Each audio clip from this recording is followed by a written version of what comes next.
So Race Murphy's Law explained, coming right up.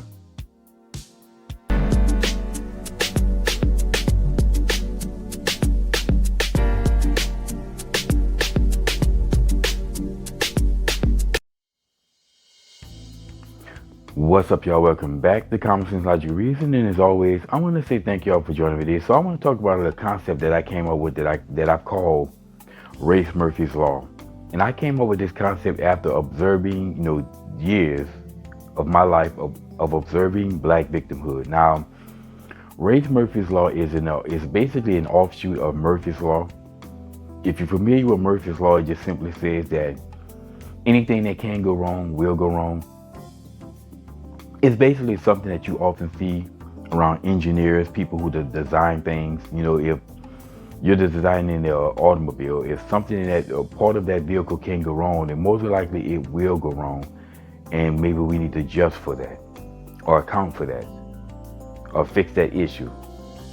Well, Race Murphy's Law just simply says that anything that can be race will be race.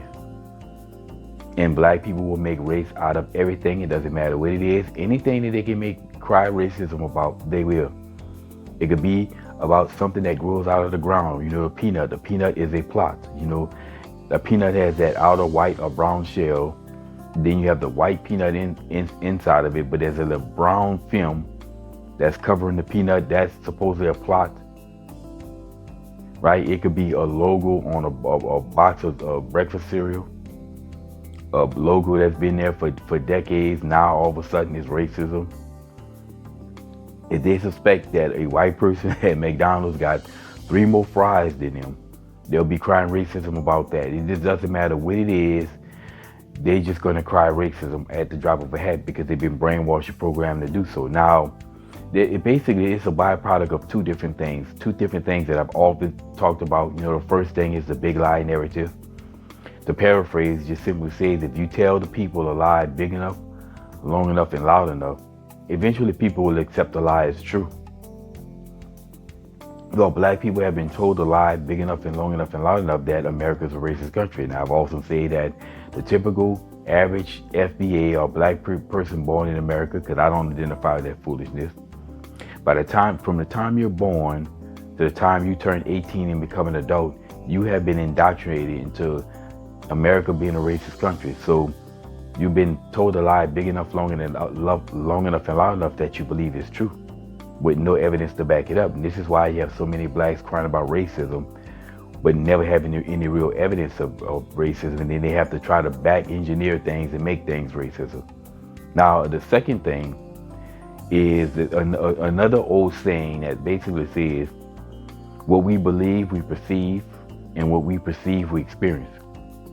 If you've been indoctrinated and brainwashed that America's a racist country, you're going to believe that America's a racist country. If you believe that America's so racist, then you're going to perceive everything as racism.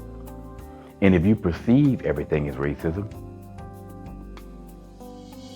you're going to experience racism in everything. And again, this explains black people exactly.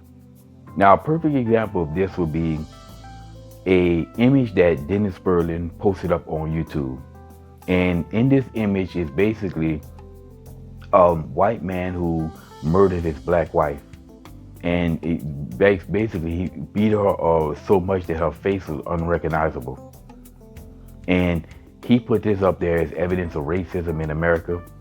And to that I asked, wait, so you telling me that there's never been a black man that killed his black wife? I would say it's far more likely to happen, considering the fact that a black woman is far more likely to be married to a black man than a white man. So he's going to act as if that white man is racist because he killed his white wife. No, excuse me, his black wife. So again, as if white men haven't killed their white wives. Hell, again, it's not like the only men out here who kill their wives are white men. That has nothing to do with race. Yet they're injecting race into it. Matter of fact, I would say the fact that he married a black woman, I would say more than likely to say he's not racist. But then they say just because a white person marries a black person doesn't mean that they aren't racist. Again, they're just making race out of everything. But the fact is that race Murphy's law exists and is very much a real thing. And the problem with this is that this is one of many self-inflicted issues that's holding black people back, that's keeping black people stuck on stupid. And that's why I addressed it. We really need to address all of these issues. If you really truly care about black people progressing in America, like other groups in this country, or which black people have every right and every opportunity to do so, then you would stand with me addressing all these issues that's keeping black folks mentally handicapped. And like I say, race Murphy's law is just one of those, because it gives black folks an excuse to be victims in America and don't have to take personal responsibility for anything. So anytime you hear, just pay attention out there, and I guarantee you will see race Murphy's law happening all the time. They just make race out of everything.